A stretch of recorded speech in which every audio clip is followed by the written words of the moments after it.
नाज़रीन अस्सलाम वालेकुम। नाज़रीन, फ़ोकस तो हमेशा हमारा पाकिस्तानी सियासत पे ही रहता है, पाकिस्तान की दाखिली सियासत पे रहता है, लेकिन इस वक्त ख़ित्ते की जो सूरत हाल है और जिस किस्म की डेवलपमेंट्स हो रही हैं, जैसा कि आप देख रहे हैं कि पहले अफ़गानिस्तान की हुकूमत ने उस कॉन्फ्रेंस से जो तमाम अफ़गान लीडरशिप और मुख्तलिफ धड़ों को इस्लामाबाद में 17 से 19 जुलाई के लिए दावत दी गई थी, जिसमें अक्सर धड़े शिरकत कर रहे थे। अफ़गान हुकूमत ने उस कॉन्फ्रेंस से पुल आउट कर लिया, ये कह के कि उन्हें वक्त चाहिए।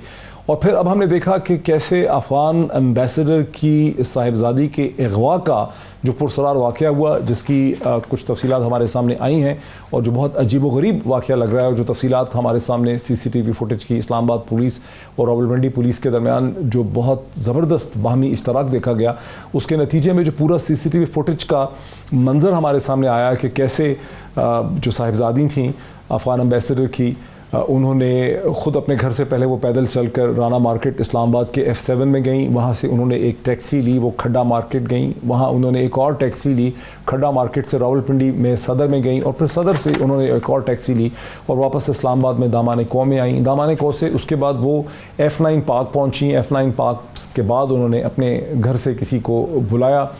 ये तमाम वाक़यात के बाद अफ़गान हुकूमत जो है उसमें क्लेम किया गया कि उन्हें अगवा किया गया है, टॉर्चर किया गया है, असॉल्ट किया गया है, जिसकी कोई एविडेंस नहीं मिल सकी। ताहम इस वाक़े को इस्तेमाल करते हुए अफ़गान हुकूमत ने एक तरह से पाकिस्तान से सफारती ताल्लुकात ही तोड़ लिए हैं, क्योंकि अपने एम्बेसडर को विड्रॉ कर लिया एक ऐसे मौके पे जब पाकिस्तान ये कोशिश कर रहा है कि अफ़गानिस्तान में जो मुतहरिब ग्रुप हैं उन्हें एक प्लेटफॉर्म पर लाया जाए ताकि अफ़गानिस्तान में अमरीकी अफवाज के इनखला के बाद एक पीसफुल ट्रांजिशन हो सके। और हम देख रहे हैं कि गुज़िश्ता 2 हफ़्ते से उस पीसफुल ट्रांजिशन का एक सीन भी हमारे सामने आ रहा है कि कैसे कंधार शहर जो है उसने पीसफुली अपने आप को तालिबान के हवाले कर दिया, और भी बहुत से जो डिस्ट्रिक्ट्स हैं, जो टाउन्स हैं, वहाँ पर तालिबान जो है बग़ैर किसी ब्लडशेड के दाखिल हो रहे हैं। तो एक उम्मीद ये थी कि अफ़गानिस्तान में एक पीसफुल ट्रांजिशन हो जाएगी, अशरफ गनी की हुकूमत के बजाय एक और मखलूत किस्म की हुकूमत जो है मारज़ वजूद में आएगी। लेकिन अब ऐसा लग रहा है कि कुछ ताकतें जिनके साथ अफ़गान हुकूमत भी मिली हुई है वो नहीं चाह रहे कि अफ़गानिस्तान में एक पुरअमन तरीके से इक़्तिदार की ट्रांसफ़र हो सके। ये चीज़ पाकिस्तान के लिए बहुत परेशान कुन है। किस हद तक पाकिस्तानी सियासत को अभी तक समझ आई है कि अब इस लम्हे से आगे, इस मौके से आगे पाकिस्तानी सियासत पर अफ़गानिस्तान के हालात और वाक़यात और ख़ित्ते की डेवलपमेंट जो हैं वो असरअंदाज़ होंगी। अब तक जो हम तकरीरें देख रहे हैं आज़ाद कश्मीर के इलेक्शन में, वहाँ हमें कोई इससे कोई ऐसी एविडेंस हमें नज़र नहीं आ रही, कोई शवाहिद ऐसे नज़र नहीं आ रहे जिससे देख के हम ये कह सकें कि पाकिस्तानी सियासतदानों को अदराक है, ये एहसास है कि इस वक्त ख़ित्ते में किस किस्म की सूरत हाल जो है डेवलप कर रही है। मुझे आज की इस बहस में शामिल हो सकेंगे मेरे साथ अली मोहम्मद खान साहब, जो मिनिस्टर ऑफ स्टेट हैं फॉर पार्लियामेंट्री अफेयर्स के, इंटीरियर से ज़ाहिर है उनका पार्लियामेंट्री अफेयर्स के स्टेट मिनिस्टर हैं। उसके अलावा मुझे ज्वाइन कर सकेंगे सेनेटर जावेद अब्बासी साहब, और मुझे ज्वाइन कर रहे हैं इस वक्त वीडियो लिंक पे, जो कि PMLN के सीनियर रहनुमा हैं, वो भी मेरे साथ हैं। और स्टूडियोज़ में मुझे ज्वाइन किया है डॉक्टर हुसैन नदीम साहब ने, जो कि एग्जीक्यूटिव डायरेक्टर हैं इस्लामाबाद पॉलिसी रिसर्च इंस्टीट्यूट के, और इन अफ़गानिस्तान के हवाले से होने वाली डेवलपमेंट्स और एम्बेसडर की बेटी के मुबैना अगवा की जो सारे वाक़यात हैं उस पर बड़ी गहरी नज़र है उनकी।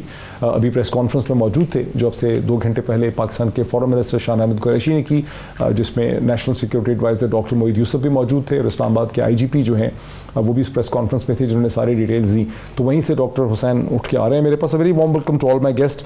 मैं अगर आपसे सबसे पहले शुरू कर सकूं, डॉक्टर हुसैन नदीम, हमें क्या समझ आया है कि ये जो अफ़गान एम्बेसडर की साहिबजादी हैं, ये कुछ हमें कोई ऐसी एविडेंस मिली है कि वो कहती हैं कि मुझे किसी ने अगवा कर लिया, मुझे किसी ने उठा लिया, मारा पीटा, टॉर्चर किया? इसमें देखिए, आजकल जितने भी ये जब से इवेंट हुए ना, तो एक बहुत शदीद फेक न्यूज़ चलती रही है इस इवेंट से रिलेटेड। अभी ये इंसिडेंट सामने नहीं आया था और ऑलरेडी ANI और इंडियन आउटलेट्स ने जो है वो एक पुरानी कोई तस्वीर पेशावर के वायलेंट इंसिडेंट की वो शेयर करके शो करनी शुरू कर दी कि ये वो खातून है जिनके साथ ज़्यादती हुई है। मगर वो इतनी मिस इन्फॉर्मेशन के अंदर अब ये फैक्ट्स एंड फिक्शन को सेपरेट करना मुश्किल है। बट आज जो प्रेस कॉन्फ्रेंस हुई है ना, उसमें 2 चीज़ें बहुत बहुत वाज़ेह होकर सामने आई हैं। एंड मैं ख़ास तौर पर इसके अंदर तारीफ़ करूँगा IG इस्लामाबाद की, जिन्होंने पूरी टाइमलाइन बताई है, काजी साहब की, कि पूरी टाइमलाइन के कहाँ से स्टार्ट हुआ, कहाँ से हुआ। इसमें एक जो बहुत बड़ी एक इंसाइट इसमें निकली है वो ये निकली है कि जो टाइमलाइन इन्होंने दी है कि वो टैक्सी से निकल के, जैसे आपने पूरा बताया उनका रूट, वो डायरेक्टली कॉन्ट्रडिक्ट कर रहा है जो कि आपकी अफगानिस्तान एम्बेसी ने जो बताया था, जो उन्होंने बताया कि हमारे साथ ये क्या पाकिस्तान की हुकूमत ने अफगानिस्तान की एम्बेसी से पूछा कि ये कैसे मुमकिन है कि एम्बेसडर की साहिबजादी बगैर ऑफिशियल प्रोटोकॉल, ऑफिशियल सिक्योरिटी के घर से पैदल निकलें, राना मार्केट चली जाएं, वहाँ से एक छोटी सी टैक्सी? ये सब सवाल तो ये बात बहुत अनयूजुअल है, ये बहुत अनयूजुअल बात है, खास करके आजकल के हालात में कि सिक्योरिटी प्रोटोकॉल और इन चीज़ों के बावजूद आप चले। मगर भले हम कहते हैं कि जी हुआ ये इंसिडेंट, ये चीज़ हुआ आपका, मगर जिस तरीके से ये उनकी इन्फॉर्मेशन के मैं कहाँ गई और कहाँ गई, जिस तरह से उनकी इन्फॉर्मेशन में दामने को का कहीं जिक्र नहीं है, और हमारी कैसे पता चला है कि तो जो आपकी पुलिस ने जो डिटेक्ट की है आपकी मोबाइल की डेटा, कैमरा मोबाइल की डेटा, उससे आपको पता लगे वहाँ पे गए। अब देखिए ये एक चीज़ जो है, हमें कोई भी पुलिस ने भी आज बड़ी अच्छी प्रोफेशनली इसको डील ये की है कि उन्होंने कोई भी इस चीज़ के ऊपर एलिगेशन नहीं लगाया, उन्होंने साफ साफ डेटा रखी है सामने। अब इस डेटा से कुछ बहुत सस्पिशियस एक्टिविटीज़ भी सामने आती है, मगर वो एक्टिविटीज़ जो है, जो डॉक्टर मोईज यूसुफ की कन्वर्सेशन थी ना, उससे उसके काफ़ी हद तक आपको इंसिडेंटली पता लग जाता है कि हो क्या रहा है। डॉक्टर मोईज यूसुफ ने इंफॉर्मेशन और हाइब्रिड वॉरफेयर के ऊपर एक बहुत तफसीलन हैशटैग के थ्रू, डेटा के थ्रू बताया कि पिछले 2-3 हफ्ते में पाकिस्तान के अंदर क्या क्या इवेंट्स हो रहे हैं और कहाँ से करवाए जा रहे हैं। डॉक्टर मोईज यूसुफ ने यह भी बताया कि गुज़िश्ता चंद हफ्तों से एक बार फिर सैकड़ों ऐसे बॉट अकाउंट जो हैं, जो आर्टिफिशियल अकाउंट हैं, जो मशीन डायरेक्टेड अकाउंट हैं, वो ट्विटर पे एक्टिव हैं, जो अफगानिस्तान के हवाले से भी कमेंट्रीज कर रहे हैं, पूरी दुनिया में पाकिस्तान के खिलाफ, बलूचिस्तान के हवाले से भी वही एक्टिव हैं। वो क्या मामला है, वो कहाँ से ऑपरेट हो रहे हैं? आपके 100-200 ऐसे अकाउंट्स जो आज से साल पहले, 6 महीने पहले आपके कश्मीर के रिलेटेड कंटेंट पे प्रोपेगेंडा कर रहे थे और वो फेक कंटेंट बलूचिस्तान से रिलेट करते, ओवरनाइट वो चेंज होके इस इवेंट के सिलसिले में भी ट्वीट करना शुरू कर देते हैं। उससे जाहिर ये होता है आपको कि एक कोऑर्डिनेटेड नेटवर्क एक्टिविटी है जो पाकिस्तान के खिलाफ लड़ी जा रही है, और उसकी सोर्सेज जो हैं वो बैक होती हैं आपकी इंडिया के अंदर भी, कुछ अफगानिस्तान के अंदर भी एलिमेंट्स है। बट इसका देखिए एक मकसद है, जैसे कॉन्फ्रेंस कैंसिल हुई आपकी, उससे पहले अब ये, उसके बाद ये इंसिडेंट होता है आपका, डिप्लोमेटिक रिलेशंस तबाह होते हैं आपके। देयर इज़ बहुत बड़ा एविडेंस ये है कि पीस जो है वो प्रायोरिटी नहीं है कुछ एलिमेंट्स की जो कि पावर लूज कर रहे हैं, और इस चीज़ के अंदर हमें एक बड़ा केयरफुली हो के आगे मुझे आने दीजिए। सेनेटर जावेद अब्बासी साहब, मुझे अब अली मोहम्मद खान साहब ने भी ज्वाइन किया, लेकिन मैं पहले आपसे शुरू करूँ। सेनेटर जावेद अब्बासी साहब, क्या आपकी पार्टी आपकी पार्टी के अंदर आप लोगों ने कोई ऐसा फॉरेन पॉलिसी का या रीजनल इश्यूज़ पे कोई सेल क्रिएट किया है जो आपकी पार्टी को ब्रीफ कर रहा हो और बता रहा हो कि इस वक्त इस खत्ते में किस किस्म की डेवलपमेंट्स हो रही हैं, ताकि आपकी लीडरशिप जो है वो अपने मौक़िफ़ को और अपनी पोजीशन को उसके हवाले से एडजस्ट करे? बिस्मिल्लाहिर्रहमानिर्रहीम, बहुत शुक्रिया। देखें, ये ज़्यादा सब सारी सियासी जमातों के अंदर इस तरह की लोग मौजूद होते हैं जो मुसलसल चीज़ों को स्टडी कर रहे होते हैं, लीडरशिप को ब्रीफ कर रहे होते हैं, आपस में कांटेक्ट हो रहे थे, और पार्टी के अंदर भी एक इस तरह की अमूमी डिस्कशन तमाम सियासी जमातें अपने अंदर रखती हैं। वो जाहिर है कोई सियासी जमात ऐसी नहीं है जो इस खिते की बदलती हुई सूरत हाल से नावाकिफ हो, उसे बदलती हुई सूरत हाल का पता ना हो, वो ये जानती ना हो कि आज पाकिस्तान और रीजन में क्या हो रहा है। और हमारी जमात तो वो है जिसने बहुत ज़्यादा अल्लाह के फजल से स्ट्रांग अपनी ओपिनियन रखी है, यहाँ हुकूमत की है, ज़्यादा वाकफियत है दाखिली मामलात से भी, और जो रीजनल मामलात हैं, जो रीजनल डेवलपमेंट होती है, उनके ऊपर भी पूरी तरह हमारी नज़र रहती है। लेकिन ऐसी कोई बात नहीं है कि किसी ऐसे मामले पे तो सेनेटर साहब, अगर ऐसा कोई सेल है आपकी पार्टी में, तो क्या आपके उस सेल ने, उस टीम ने आप लोगों को ब्रीफ किया है अफगानिस्तान के हवाले से कि अफगानिस्तान में क्या हो रहा है और उसकी क्या इंप्लीकेशंस हैं पाकिस्तान के लिए? देखें, ये अपने तौर पे हम सेल तो आप नहीं कह सकते, पार्टीज के अंदर विंग्स होते हैं और उसके अंदर कुछ लोग होते हैं जिनको ये जिम्मेदारी दी गई होती है, वो काम कर रहे होते हैं, और वो मुसलसल ये डेवलपमेंट जो है ये सारी देख रहे होते हैं। लेकिन कुछ चीज़ें होती हैं जो हुकूमत और एजेंसीज के पास ज़्यादा मवाद होता है, वो शेयर करते हैं, उनको डेवलपमेंट का पता होता है, वो बात कर रहे होते हैं, वो डिप्लोमेट से बात कर रहे होते हैं, वो हुकूमतों से बात कर रहे होते हैं। अभी प्रेसिडेंट अशरफ गनी से बात अगर वज़ीर आज़म करके गए हैं तो इनके दरमियान ज़ाहिर है इनके पास ज़्यादा हमसे मालूमात होती है, तो ये जब शेयर करते हैं मालूमात तो इससे भी चीज़ों का अंदाज़ा होता है। लेकिन ये अफगानिस्तान वाले मामले में मैंने समझा कि कोई भी नावाकिफ है, सारे चूँकि इस रीजन से बहुत वाकफियत रखते हैं और हर एक को बहुत ज़्यादा तदारीक भी, और हर एक ये इस वक्त इस परेशानी में भी है कि वो समझ रहा है कि ये जो फॉल आउट होने को जा होगा, जो इस वक्त माहौल अफगानिस्तान के अंदर चल पड़ा है, जो अफगानिस्तान हुकूमत ज़्यादा सीरियस नज़र नहीं आती और ना ही तालिबान और उनके दरमियान कोई अभी जो दुआ की टाक नाकाम हो गई है। पता चलता है कि कोई अमन के लिए जो कोशिशें की भी जा रही थी वो मुझे नाकामी की तरफ लगती है। तो जाहिर है इससे तशवीश है इस खिते में, इस रीजन में, और अगले आने वाले हालातों में सबसे ज्यादा पाकिस्तान की तरफ दबाव होगा। तो सारे हम इस चीज से बिल्कुल तदारक रखते हैं, इस चीज से इसको स्टडी भी कर रहे हैं, इसको देख रहे भी हैं और हमारी तशवीश भी है। ठीक, अगर तो आपको सवाल पूछते जरा मैं हुकूमत को भी चेक कर लूं। अली मोहम्मद खान साहब आप, जी मैं फिर आ रहा हूं आपकी तरफ, मैं फिर आ रहा हूं आपकी तरफ। अली मोहम्मद खान साहब आप मिनिस्टर ऑफ स्टेट हैं फॉर पार्लियामेंट्री अफेयर्स के। सबके लिए जी बिल्कुल, मैं अभी इस पे मजीद आ रहा हूं, इसके ऊपर खोलने लगा हूं इस टॉपिक को।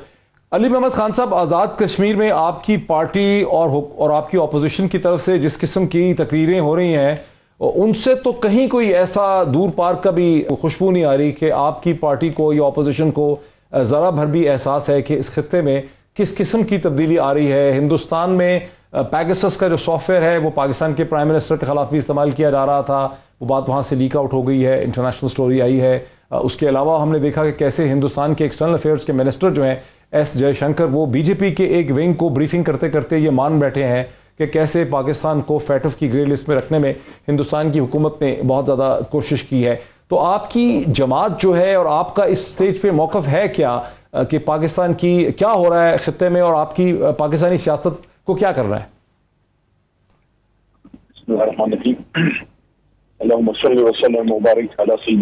बहुत शुक्रिया साहब।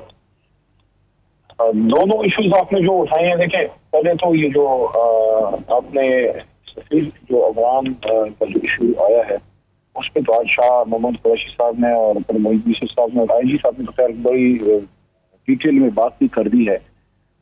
हमें और हमारी अपोजिशन की जमातों को सबका इसका एहसास होना चाहिए कि पाकिस्तान का दुश्मन किसी मौके को हाथ से जाने नहीं देता, और उन्होंने जो डिस इंफॉर्मेशन लैब बनाई थी या जो 5th जनरेशन वॉर हमारे खिलाफ चल रही है, तो इस वक्त दुनिया में कुछ ताकतें ऐसी जरूर हैं, जाहिर है हिंदुस्तान उसमें से एक है, जो किसी सूरत उनको अफगानिस्तान का अमन एक आंख नहीं भाता, और ना हिंदुस्तान को अफगानिस्तान में बतदरीज अपना कम होता हुआ असर जो है वो एक आंख भा रहा है।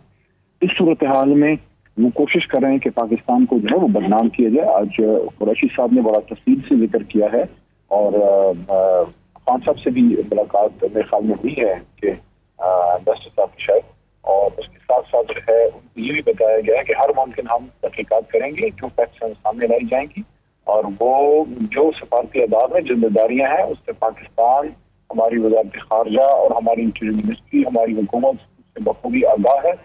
किसी भी सूरत में कोई कोताही नहीं होने दी जाएगी, लेकिन जो ओरिजिनल असल फैक्ट्स हैं वो भी सामने लाए जाएंगे। और हम चाहते हैं कि अफगान जो हमारा बराबर इस्लामी मुल्क है उनके साथ जो हमारा ताल्लुक है। अली मोहम्मद खान साहब, पिछले 48 घंटे में अली मोहम्मद खान साहब 2 डेवलपमेंट्स हुई। एक है कि अफगान हुकूमत ने बहाना बना के वक्त ज़्यादा चाहिए उस कॉन्फ्रेंस से पुल आउट कर लिया जो पाकिस्तान ने जिसका इनेकाद कर रखा था 17-19 तारीख को अफगानिस्तान में अमन की तलाश में, ताकि एक मखलूत हुकूमत, एक एग्रीमेंट, एक कंसेंसस डेवलप हो सके। दूसरा ये है कि ये जो बहुत पुरसार अजीबोगरीब वाक़या हुआ, जो बहुत अजीब लग रहा है, अफगान एम्बेसडर की साहिबजादी के चंद घंटों के लिए गुम हो जाने का, इसको इस्तेमाल करते हुए अफगान हुकूमत ने अपने सफ़ीर को पुल बैक कर लिए।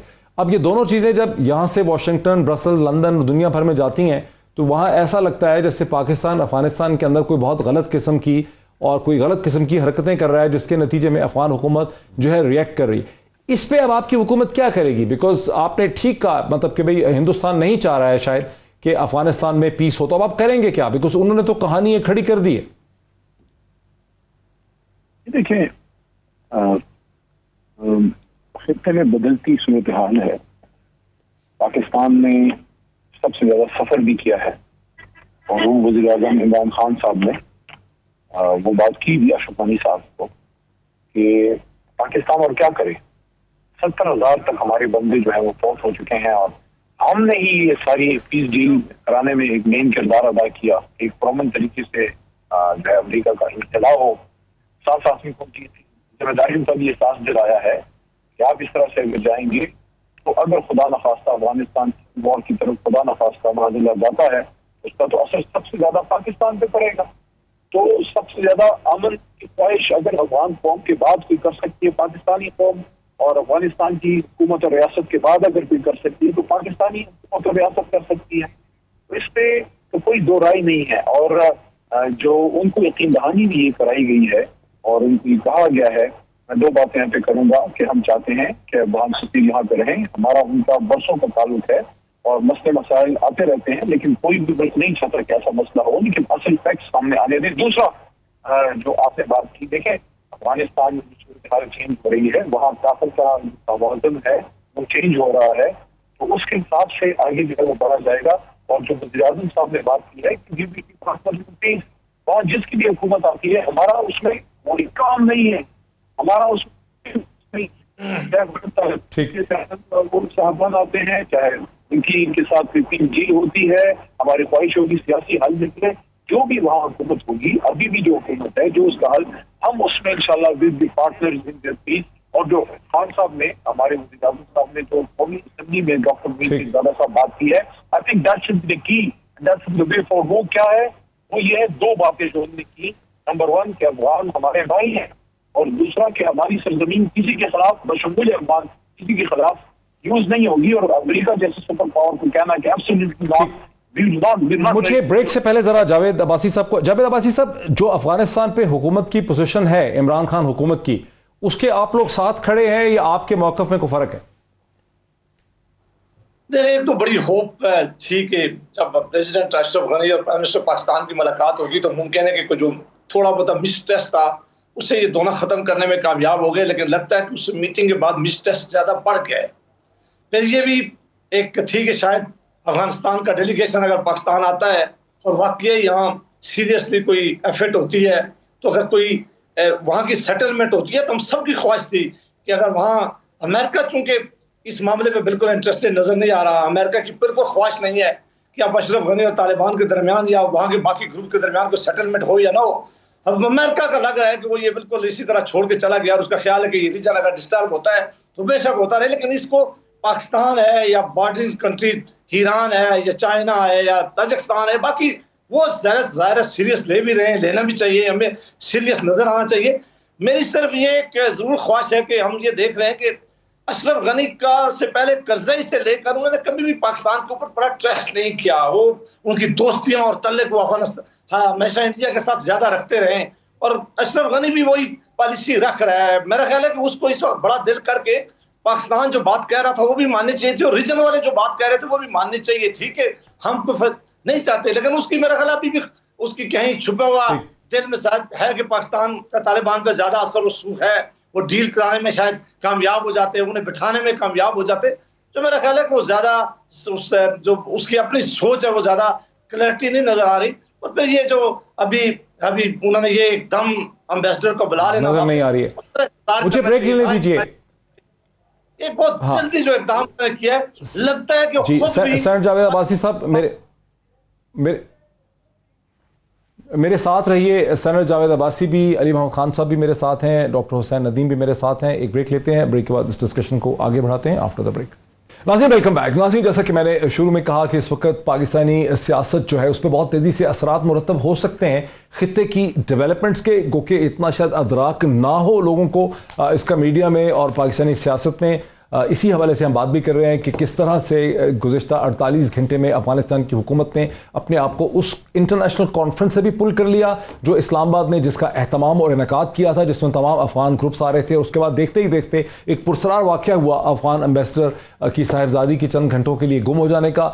उसका इल्ज़ाम लगा के कि उन्हें अगवा किया गया, मारा पीटा गया, असॉल्ट किया गया। अफगान हुकूमत ने अपने एम्बेसडर को विड्रॉ कर लिया और एक क्राइसिस पैदा हो गया जिसे दुनिया भर में इस वक्त दिखाया जा रहा है कि पाकिस्तान अफगानिस्तान के साथ ज़्यादती कर रहा है या वहाँ पे इंटरफेयर कर रहा है। और इसी हवाले से हम बात कर रहे हैं state minister for parliamentary affairs जनाब अली मोहम्मद खान साहब भी हमारे साथ हैं, PMLN के सीनियर रहनुमा जनाब सेनेटर जावेद अब्बासी साहब भी मेरे साथ हैं और स्टूडियोज़ में मुझे ज्वाइन किया हुआ है डॉक्टर हुसैन नदीम ने जो कि एग्जीक्यूटिव डायरेक्टर हैं IPRI के। वहीं से मैं बात को शुरू करता हूँ। चूँकि अफगान हुकूमत जो है ऐसा लगता है कि प्रेसिडेंट अशरफ गनी की जो हुकूमत है उसने अभी तक जहन नहीं बनाया कि उनको निकलना पड़ेगा, एक मखलूत हुकूमत की तरह जाना पड़ेगा। और इस हुकूमत का अब इस वक्त एक ही इंटरनेशनल पार्टनर है, वो है न्यू दिल्ली सरकार। तो इनकी स्ट्रेटजी समझ क्या आ रही है आपको? देखिए, पहली तो चीज़ मैं वाजे कर दूं वो ये है कि पीस कोई ऑब्जेक्ट नहीं है जो कि आप जाके ख़रीद सकते हैं। पीस प्रोसेस है। ठीक है, प्रोसेस के थ्रू होगा। और उस प्रोसेस के अंदर जो अभी ये इवेंट्स आप देख रहे हैं ना, ये पार्ट ऑफ द प्रोसेस है जिसमें ब्लड, स्वेट और सारी चीज़ें आपको देनी पड़ेंगी। सो हमारी कौम को एक तरफ तो ये कॉन्टेक्स्ट होना ज़रूरी है। अब आ जाए आप इंडिया के ऊपर, ठीक है, इंडिया की स्ट्रैटेजी, उनके पास जो कहते हैं ना गेम थ्योरी के अंदर ऑप्शंस कितनी रह जाती हैं, वो रह नहीं गई ज़्यादा। उन्होंने सारी अपनी एग्स प्लेस कर दी थी एक ही बास्केट में जो थी गनी गवर्नमेंट के अंदर, $3 बिलियन की इन्वेस्टमेंट्स एंड ऑल। वो अब जो मर्जी आप उठा के प्रेडिक्शन देख लें, पॉसिबिलिटीज़ देख लें, इंडिया की वो इन्वेस्टमेंट डूबती नजर आ रही है। इवन इंडियन गवर्नमेंट का वहाँ ठहरना, चाहे मखलूत हुकूमत बने या तालिबान की हुकूमत बने, मुश्किल नजर आता है। देखिए, मैं किसी स्टेट को नहीं रिप्रेजेंट करता, मैं एज एन एकेडमिक आपको साफ सी पे बात बताऊं, हमारी जो एक्सपर्ट से बात होती है अमेरिकन में भी, हमारे जो काउंटर पार्ट्स हैं, देयर इज नो वे, सवाल ही नहीं पैदा होता कि गनी गवर्नमेंट आपकी सर्वाइव करे। और ये चीज आपकी पॉलिसी मेकर्स, ये चीज तो फिर हिंदुस्तानी थिंक टैंक्स को, एस्टैब्लिशमेंट को भी नजर आ रही है। फॉरेन ऑफिस वो करना क्या चाह रहे हैं? अब अगर आपकी इन्वेस्टमेंट लूज हो रही है, अगर आपको नजर आ रहा है, आप सिंपल सी एक चीज कर सकते हैं, हर बैटल जो है वो जीत के नहीं, victory is not about winning, victory is sometimes also about losing. और वो क्या कर रहे हैं कि जाने से पहले माचिस की तीली लगा के जा रहे हैं, इतना केओस क्रिएट कर दें, इतनी डिविजन्स क्रिएट कर दें कि पाकिस्तान अफगानिस्तान के एक मलबे को 3-5 साल तक अगले उसके अंदर जकड़ा जाए। टोटल पॉलिसी आपकी क्रिएटिव केओस की है, and there is nothing else that is there. अगर क्रिएटिव केओस का क्या मतलब है यहाँ पे? क्रिएटिव केओस का मतलब ये है कि किस तरीके से आप through episodes, different manufactured, semi manufactured, triggering some issues, आप एक अच्छे तरीके से केओस को कंट्रोल करके प्लग कर सकते हैं डिफरेंट एरियाज में, कि वो जब करना पड़े तो आप बढ़ा भी दो, जब करना पड़े तो कम भी कर दो। इस सिचुएशन में देखें, India is one big player. आज तक डबल गेम का ब्लेम पाकिस्तान पे लगा, आज तक पाकिस्तान स्पॉइलर है। अगर आप देखें, ये बात वाजे होती जा रही है, और I won't say too much for the American government, but America के भी थिंक टैंक्स के अंदर ये बात वाजे हो रही है ऐसा ऐसा कि इस वक्त स्पॉइलर का रोल जो है वो आपका इंडिया प्ले कर रहा है। और इसका मैं आपको रीज़न भी बता देता हूँ। वो रीज़न ये कि अमेरिका पिछले 4-8 साल से गनी गवर्नमेंट के साथ बिल्कुल भी खुश नहीं रहा। उनकी करप्शन के इश्यूज़ भी हैं, उनकी रेसिज्म के इश्यूज़ भी हैं, और उनकी जो तालिबान के साथ बातचीत ना करने की ज़िद है, उस ज़िद की वजह से गनी गवर्नमेंट को बाईपास करके अमेरिका ने तालिबान से बात की है। अगर आप इसको थोड़ा रेट्रोस्पेक्ट में देखें तो आपको बड़े वाज़े नज़र आएगा कि अमेरिकन्स जो हैं वो इस वक्त बैटिंग जो है वो गनी गवर्नमेंट में नहीं कर रहे। उनको तो उन्होंने प्रॉमिस भी नहीं किया कोई भी एड या मिलिट्री और इकोनॉमिक एड के ऊपर। वो अलाउ कर रहे हैं तालिबान को politically to take over Afghanistan, but with a message behave, कि तुम लोगों ने बिहेव करना है। और ये मैसेज आई थिंक क्लियर हो चुका है। मैं थोड़ा सा इसको पाकिस्तानी सियासत में लेके आता हूँ। सेनेटर जावेद अब्बासी साहब, आपने प्रोग्राम के पहले हिस्से में कहा कि जाहिर है कि हर सियासी जमात को अदराक है कि किस किस्म की सूरत हाल और किस किस्म के चैलेंजेस जो हैं डेवलप हो रहे हैं, और आपकी जमात तो एक ऐसी मेच्योर पार्टी है जिसने 30 बरस तक मुख्तलिफ फॉर्म्स और शेप्स में पाकिस्तान में हुकूमत की। लेकिन जो आज़ाद कश्मीर में तकरीरें हो रही हैं, मैं आपको एक टुकड़ा सुनाता हूँ। मोहतरमा मरीम नवाज़ साहिबा ने ग़ालिबन आज या एक दिन पहले किस किस्म की तकरीर वहाँ पर की और किस किस्म के उन्होंने कॉमेंट्स कहे हैं। उनको देख के नहीं लगता है ऐसा जावेद अब्बासी साहब कि कहीं उनको कोई ब्रीफ कर रहा है कि किस किस्म के चैलेंजेस खड़े हो रहे हैं, और उसमें शायद इस किस्म के कॉमेंट्स नहीं करने चाहिए। देखिए पीरज़ादा साहब, ये जो फॉरेन पॉलिसीज़ के रमूज होते हैं या बातें होती हैं या डिप्लोमेटिक लेवल पर बातें की जाती हैं, ये सियासी जलसों में नहीं जाके की जा सकती। कि सियासी जलसे एक इलेक्शन कैंपेन है आज़ाद कश्मीर के अंदर। मैं पिछले कुछ 100 शो में कह चुका हूँ, मैं बार बार कहता हूँ कि इलेक्शन कैंपेन अमेरिका में हो, फ्रांस में हो, इंग्लैंड में हो, पाकिस्तान में हो, बाई इलेक्शन हो, लोकल गवर्नमेंट, उनका एक खास माहौल होता है, एक खास माहौल में जाके बात की जाती है। अपने वर्करों को वो लोकल कॉन्स्टिट्यूंसी पॉलिटिक्स उस वक्त की जा रही होती है कि हमने इलेक्शन के लिए अपने लोगों को गरमाना है, लोगों को बाहर निकालना है, लोगों को वोट वाले दिन कहना है कि पोलिंग स्टेशन पे पहुंचे, अपने प्रोग्राम देने हैं दूसरों पे। ये हमेशा सियासी पॉलिटिक्स का हिस्सा रहा है इलेक्शन कैंपेन के दरमियान। ये कोई ऐसा तकरीर नहीं है कि कोई पॉलिसी हम रोज डिस्कस कर रहे होते हैं। सारी जमातें, आप प्राइम मिनिस्टर पाकिस्तान को देख लें, उनके स्पीचेस दिखा। अब्बासी साहब, ये तो आप सही फरमा रहे हैं कि ये आप सही फरमा रहे हैं कि आज़ाद कश्मीर के छोटे छोटे कस्बे और देहात में जाकर उनको फॉरेन पॉलिसी के असरार और रमूज तो नहीं समझाए जा सकते, लेकिन जो की लीडरशिप है उसको ऐसी पोजीशंस भी तो नहीं लेनी जिससे कौम डिवाइड हो, आपस में झगड़े जो हैं और डिविजन्स जो हैं बढ़े। मैं उसकी तरफ इशारा कर रहा हूं कि अगर उनको अदराक है कि क्या नया चैलेंज खड़ा हो रहा है इस वक्त और हमारी कौमी जरूरियात क्या है, तो वो इस किस्म की बातें ना करें, उनको ये एडवाइस किया जाए। मैं एक सिर्फ जुमला कह दूं कि ये डिवीजन अगर होती, हमारे पाकिस्तान पीपल्स पार्टी कई मामलात में इकट्ठे हैं, पार्लियामेंट के अंदर इकट्ठे हैं, लेकिन वहां हम एक दूसरे का मुकाबला कर रहे हैं, एक दूसरे के खिलाफ भी बातें कर रहे हैं, एक अपने वर्करों को भी कह रहे हैं कि ये इनकी कारकर्दगी ठीक नहीं है। इसका कहीं मतलब नहीं है कि हम आकर कायदा एक दूसरे के वर्किंग रिलेशन ही कायम नहीं करेंगे, एक दूसरे के साथ बैठेंगे नहीं, बात ही नहीं करेंगे। वो बिल्कुल मुख्तलिफ मामला है। इलेक्शन हो रहा है, एक एरिया का इलेक्शन है, उसको मेहरबानी करके अगर इस तरह दिखाया जाए कि यही पाकिस्तान सारे की पॉलिसी है, यही पाकिस्तान सारा इस वक्त, तो इसलिए ठीक नहीं है। इलेक्शन का एक माहौल होता है, खास उस वक्त में खास जलसे का एक माहौल होता है। हम एक दूसरे के बाद अगर इमरान खान साहब की स्पीचेस आप निकाल दें, जब पिछला इलेक्शन हो रहा था वो कैसी कैसी बातें कर रहे थे, मैं आज इस स्टेज पर दोहराना भी नहीं चाहता, लेकिन हम उस वक्त भी वाकिफ थे कि जब इलेक्शन का माहौल चल रहा होता है, सारे पाकिस्तान में हो या बाहर हो, उस वक्त तरह तरह की बातें की जा रही हैं। लेकिन ऐसी बात नहीं है कि पाकिस्तान जो लीडरशिप है, जो भी लीडरशिप है सारी जमातों की, वो तदारीख रखती है, वो इदराक रखती है। वो आपको पता है कि पुलवामा का मामला हुआ, सारी लीडरशिप ने पार्लियामेंट के अंदर इकट्ठे होकर इमरान खान साहब को कहा, वज़ीर आज़म है जो फैसला करेंगे पार्लियामेंट आपके साथ खड़ी होगी, क्योंकि हमारे में पाकिस्तान हमारे लिए सबसे मुकद्दम है, पाकिस्तान सबसे आगे है, और पाकिस्तान की खातिर हर कुर्बानी के लिए हर बंदा देने। जरा अली मोहम्मद खान साहब को आने दीजिए, मुझे हुकूमत की तरफ जाने दीजिए। अली मोहम्मद खान साहब, यूं भी तो लगता है ना, यूं भी कहा जा सकता है कि आपकी हुकूमत का ये बहुत बड़ा फेलियर है कि आपने किसी भी स्टेज पे ऑपोजिशन की जमातों के साथ ऐसे एहतमाद के रवाबित रखे ही नहीं कि पार्टी पॉलिटिक्स से राइज करके आप उनको नेशनल इश्यूज पे अपने साथ रख सकें, उन्हें ब्रीफ कर सकें, उन्हें बता सकें कि देखें ये पार्टी पॉलिटिक्स से बढ़ के कौम के लिए, रियासत के लिए बड़े बड़े चैलेंजेस खड़े हो रहे हैं। ऐसा किया ही नहीं आपने, इसलिए वो सुनते भी नहीं आपकी बात। जरा साहब आपका एक पॉइंट है, मैं भी आपके पॉइंट में गलत हो कि उस लेवल पे इनसे कोऑर्डिनेशन ना हो, लेकिन एक तरफ एक ऐसी अपोजिशन जो हुकूमत के गिराने के लिए तय हो और अपनी भरपूर कोशिश के बावजूद नाकाम हो, तो उसको ये एक्सपेक्ट करना कि उसको हर वक्त रेड कारपेट में, वो पॉसिबल नहीं होता। माहौल ऐसा होता है, हमारी थोड़ी बहुत मुखाफत रहती है, लेकिन नेशनल इश्यूज पे इनका इत्तेमाद में भी लिया। अभी हाल ही में स्पीकर साहब ने इससे बहुत की और आए, तो साहब जो है वो भी आते, अगर ये इंफॉर्मेशन ना आती कि खान साहब अदरवाइज वहाँ पे तो थे और सब ने एतमाद बनाया लीडरशिप किसी भी चीज में जो है नेशनल सिक्योरिटी की कोई सियासत नहीं होगी। नंबर 2 आते हैं कश्मीर पे। कश्मीर में आके बीबी मरीम साहबा जिस तरह की गुफ्तगू कर रही है, मुझे तो समझ नहीं आती वो प्रूव क्या करना चाहती है। देखिए, नंबर 1 इम्पोर्टेंट बात यह है, मैं अभी रात जो है वो वगैरह से आया हूँ और मैं बाग साइड पे, शिकार साइड पे, मुजफ्फराबाद, अभी रात हमारा जब फतेहाबाद में, वहाँ भी मैं मौजूद था।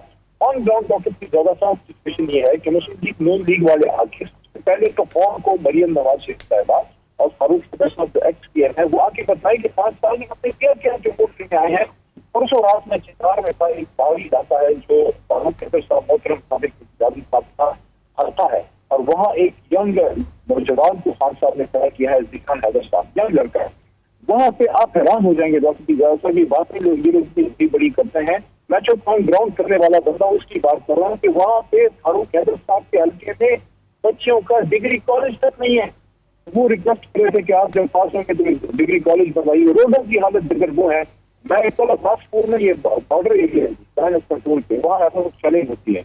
वहाँ आज मरियम बीबी ने आवाज आई, जैसा कल रात मैं था उधर, और वहाँ मैंने एक बात बोला मकामी पॉपुलेशन, मैं तो उससे ये जरूर पूछेगा कि आप बड़ी बड़ी बातें जरूर करें, हमारी बहन है, लेकिन ये जरूर बताइएगा कि 5 साल साबिक वजीर आजम फारूक हैदर साहब ने रोडें कितनी बनाई, कितने हॉस्पिटल बनाए, सिर्फ 8 बनाए, अपने हल्के की रोडें कितनी बनाई, पूरे वादी की रोडें कितनी बनाई, अपने मेडिकल कॉलेज यूनिवर्सिटीज कितनी, और जॉब्स मेरिट कितनी, लोगों की जो मसाइल है उस पर तो बात करें।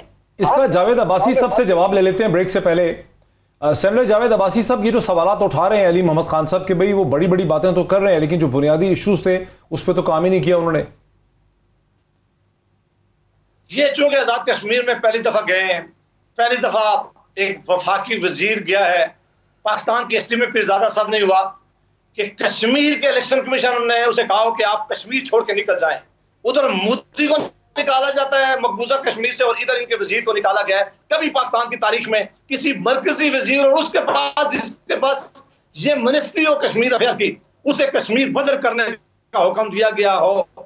आप इनके वज़रा की वहां लैंग्वेज सुने, वहां के लोग पूछ रहे हैं, कश्मीर के लोग कि ये इस मुल्क का जो वज़ीर आज़म लोगों से वादे कर रहा है कि महंगाई का खात्मा किया है, जो वादे करके आया था कि मैं इस मुल्क में लोगों के लिए रोजगार मुहैया करूंगा, कौन से रोजगार मुहैया किए? वो पूछते हैं कि जो आटे, चीनी, गंद और पेट्रोलियम में अरब रुपया पाकिस्तान का करप्शन किया है, इस मुल्क के वज़ीर आज़म उनके खिलाफ किया, एक्शन लिया है। वो जो इन्होंने 1 लाख नौकरियां और 50,000 घर बनाने थे, वो काम क्या किया है? ये जब सवालात आज इनसे पूछे जा रहे हैं, ये बाग बाग कर पैसे बांट रहे हैं, गाली दे रहे हैं, ऐसी ज़बान इस्तेमाल कर रहे हैं। इन्हें किस तरह पता है कश्मीर के मामले का? पिछला इलेक्शन जब हुआ, पूरे कश्मीर में इनको 1 सीट नहीं मिली। इनकी ये पोजीशन थी पिछले इलेक्शन में। इस दफा भी अगर इन्होंने दांधी ना की और 2018 वाला इलेक्शन ना रिप्ले हुआ, इनके साथ वही हाल होगा जो पिछले इलेक्शन में हुआ था। लिहाजा ये इनके साथ तो क्वेश्चन पूछना, मैं समझता हूँ कि ये जो बातें पूछ रहे हैं, ये जो बातें कर रहे हैं, वो सारी हवाई बातें हैं। ये कल्चर गाली वाला, ये गैर जिम्मेदाराना बातें। ब्रेक में ले लूं सेनेटर जावेद अब्बासी साहब, मुझे ब्रेक लेने दीजिए। सेनेटर जावेद अब्बासी साहब समझते हैं कि पीटीआई की जो हुकूमत है वो शायद एक भी सीट ना ले सके आज़ाद कश्मीर में। एक ब्रेक लेते हैं, ब्रेक के बाद गुफ्तगू को आगे बढ़ाते हैं आफ्टर द ब्रेक। नाज़रीन वेलकम बैक। नाज़रीन, आज के प्रोग्राम का बुनियादी जो फोकल पॉइंट है वो था ही यही कि पाकिस्तान के खित्ते में, इस खित्ते में अफगानिस्तान के हवाले से, इस रीजन में इस किस्म की फास्ट पेस डेवलपमेंट्स हो रही हैं जो पाकिस्तानी सियासत पे असरअंदाज होगी। लेकिन क्या पाकिस्तानी सियासत को, पाकिस्तानी सियासतदानों को और सियासी जमातों को उसका अदराक है? इसी पॉइंट के ऊपर हम 6-7 मिनट की डिस्कशन करके इसे कंक्लूड करना चाहेंगे। मेरे साथ हैं डॉक्टर हुसैन नदीम साहब। डॉक्टर साहब, क्या जो रीजनल सिचुएशन है उसमें आप पाकिस्तानी पॉलिटिक्स आपको क्लूड या कनेक्टेड नज़र आ रही है? देखिए, इसमें एक सेइंग है बहुत मशहूर कि Rome was burning and Nero was playing the flute. अगर आप इसको समझने की कोशिश करें, नीरो एक इंसान नहीं है। The way I see it, Nero इस वक्त हमारी पॉलिटिकल क्लास है जो इतनी शदीद डिस्कनेक्टेड है आपकी ग्लोबल रियलिटी से, उनके रेपरकशन से, बिकॉज इनका विजन हो चुका हुआ है बिल्कुल day to day, week to week and their own politics. Inward looking. ये देखिए, ये जो अफगानिस्तान में भी जो चेंज आ रही है, ये जनरेशनल चेंजेस हैं। Strategic policy making requires strategic mindset कि आप अगली नस्लों का सोचें, उनकी अगली नस्लों का सोचें। यहाँ पर अनफॉर्चुनेटली जो हमारी पॉलिटिकल क्लास है वो इस नस्ल का भी नहीं सोच रही, अगली नस्ल की तो दूर की बात हो रही। बड़ी दुख की बात है कि इतना बड़ा मेजर डिस्कनेक्ट है कि आपस में ही हम लोग इतना इस वक्त केओस में, लड़ाई में, कि हम ये देख ही नहीं सक रहे कि आपकी आगे वाली नस्लों पर इसका क्या इम्पैक्ट आएगा। कि जो ब्रीफिंग्स हुई हैं रिसेंटली, फॉरेन ऑफिस ने, इदारों ने ब्रीफिंग्स की हैं पार्लियामेंटेरियंस की 2 दफ़ा कम अज़ कम पिछले चंद हफ्तों में, उनका कोई नतीजा नहीं निकल रहा। देखिए, ब्रीफिंग्स का नतीजा निकल ही नहीं सकता, बिकॉज ब्रीफिंग के रूम से जब आप बाहर निकलेंगी तो आप उसी सियासत के अंदर जाएंगे, उन्हीं पॉलिटिकल स्ट्रक्चर्स के अंदर जाएंगे जो कि आपको लिमिट कर देते हैं उस नैरो विजन के अंदर जहां से बाहर आप हल क्या है? अली मोहम्मद खान साहब पार्लियामेंट्री अफेयर्स के मिनिस्टर सुन रहे हैं, क्या हल है, क्या सजेस्ट करेंगे? इसका कोई शॉर्ट हल नहीं है, इसका कुछ नहीं है। जब तक आप स्ट्रक्चरल पॉलिटिकल रिफॉर्म्स नहीं करेंगे, जब तक आप प्रायोरिटी नहीं देंगे कि इस मुल्क की 65% से जो ज़्यादा आबादी है वो अंडर द एज ऑफ 30 है बच्चे, क्या जो डेमोग्राफ चेंज आ रहा है, पॉपुलेशन में 1 बिलियन जॉब्स चाहिए होंगी हमें साल की, इस बारे में जब तक कन्वर्सेशन नहीं आएगी तब तक ना आप अफगानिस्तान को देख सकेंगे, ना अपने पॉलिटिकल क्रॉस को कर सकेंगे। सो ये वही है, नीरो। अली मोहम्मद खान साहब, एक नया चैलेंज खड़ा हो रहा है आपकी हुकूमत के लिए जो पहले नहीं था, मतलब हमने इसको एंटिसिपेट नहीं किया था, लेकिन ये खड़ा हो गया है। अब क्या करेंगे आप, क्या है रिस्पॉन्स आपका?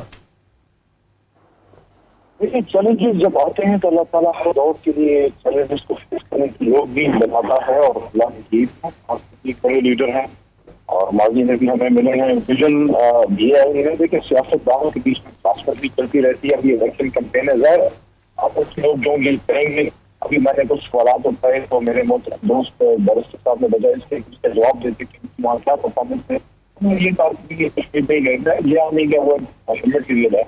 अब ये कश्मीर को से कब कब भारत है, लेकिन सवाल मेरा बहुत सिंपल था।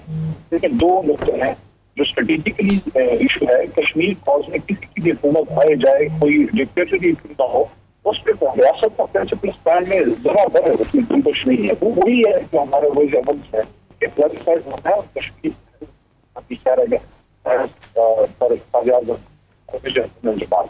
हाँ, गवर्नेंस पे बात होनी चाहिए। 5 लोग की हुकूमत किया कि बताएं मैं क्या क्या, लेकिन मेरे बहुत दोस्त दूसरे लोग एक बात कि पॉलिटिक्स विजन नहीं है, बहुत सी चीज मात्रा पॉलिटिकल लीडरशिप के खिलाफ मांग रहे, करप्शन की बात करें, स्पेसिफिक लोग हैं अगर उन्होंने कोई गलत काम किया उसको बात करें।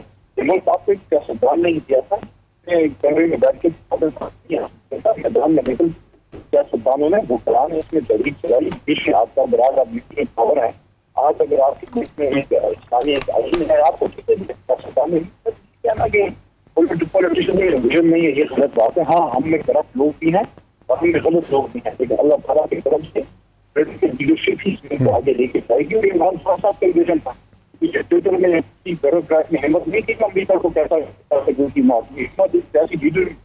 हाँ, हम लोगों को बिहेव करना जरूर चाहिए, हम इश्यूज पे बात करें और करप्शन पे हम नो कॉम्प्रोमाइज करें, और जो हमारी लॉन्ग टर्म प्लानिंग है उसकी हम थिंक टैंक्स को डेवलप करें और पार्लियामेंट का प्रॉपर जो रोल है वो अदा करें। ठीक है, मुझे सेनेटर जावेद अब्बासी साहब को नॉट एक्सेप्टेबल। ठीक है, सेनेटर जावेद अब्बासी साहब, अब से चंद हफ्ते पहले इस नए चैलेंज का हमें अदराक नहीं था, ये एक फॉरेन पॉलिसी किस्म का सब्जेक्ट था, लेकिन ये जो सूरत हाल है अफगानिस्तान की, हिंदुस्तान का बहुत ज़्यादा भरम होना कि उनकी स्पेस वहाँ ख़त्म हो गई है, उनका ये फैसला करना कि हम जो है किसी किस्म की पुरअमन ट्रांजिशन जो है हिंदुस्तान में नहीं होने देंगे अफगानिस्तान में, जैसा खुद आपने प्रोग्राम के पहले हिस्से में कहा। इससे अब नए चैलेंजेस खड़े हो गए हैं। आपने देखा कैसे Dasu hydro electric power project के ऊपर हमला हुआ, दहशतगर्दी का हमला हुआ।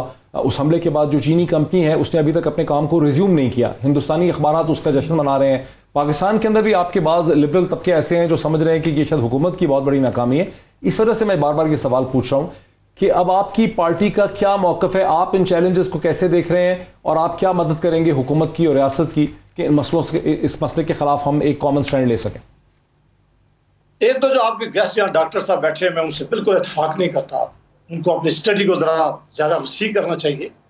इस रीजन में उस वक्त ज़्यादा मुश्किलात आई हैं, प्रॉब्लम आई, गलत फैसले हुए जब इस मुल्क में पार्लियामान नहीं थी और डिक्टेटरशिप थी।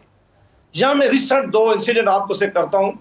देखें, आप यमन के मामले में सऊदी अरेबिया हमसे जरूर खफा हुआ, लेकिन पार्लियामेंट खड़ी हो गई, उसने कहा कि हम अपनी फौज नहीं भेजेंगे। और फिर दूसरा मामला पुलवामा का आया, सारी सख्त सियासी हमारी आपस में बहुत ज्यादा सियासी इख्तिलाफात होने के बावजूद सारी सियासी जमातें इकट्ठी हुई हैं और इकट्ठे होकर एक फैसला किया गया है।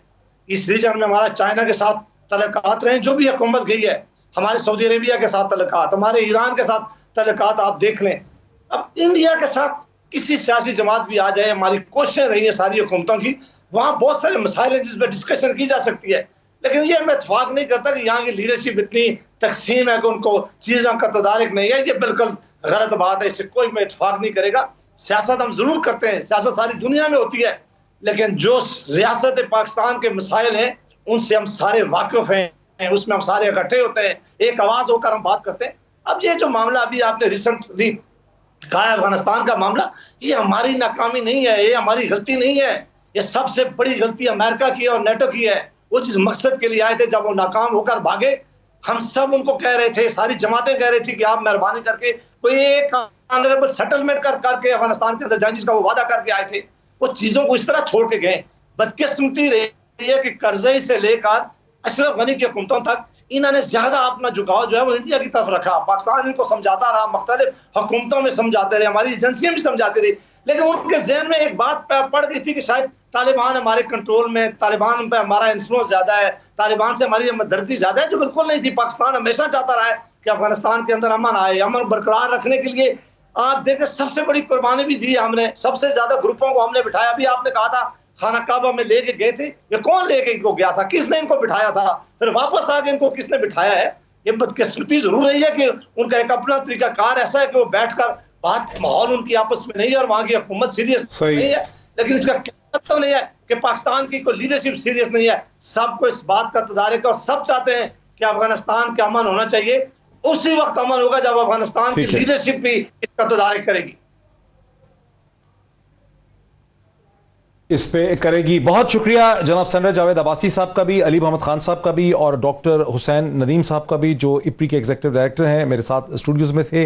नाज़रीन, मेरा मकसद बुनियादी तौर पे ये था कि मैं कम से कम एक एहसास दिला सकूं अपने सुनने वालों को भी, देखने वालों को, पाकिस्तानी सियासी हलकों को, कि पाकिस्तान के बॉर्डर्स के ऊपर अफ़गानिस्तान के हवाले से, खित्ते के हवाले से, ख़ुद हिंदुस्तान में जिस किस्म के रुझानात इस वक्त सामने आ रहे हैं, पाकिस्तान के लिए नए चैलेंजेस पैदा हो रहे हैं। ऐसे नए चैलेंजेस पाकिस्तानी हुकूमत और सियासत के लिए पैदा हो रहे हैं जो कुछ हफ्ते पहले हमें विजिबल नहीं थे, हमारे सामने नहीं थे। वो नए चैलेंजेस आ गए हैं और पाकिस्तानी सियासत को, पाकिस्तानी मीडिया को, सियासी और समाजी हलकों को उनका अदराक करना होगा। फैसला आपका है। आज इतना ही, फिर आपसे मुलाकात होती है। बहुत शुक्रिया।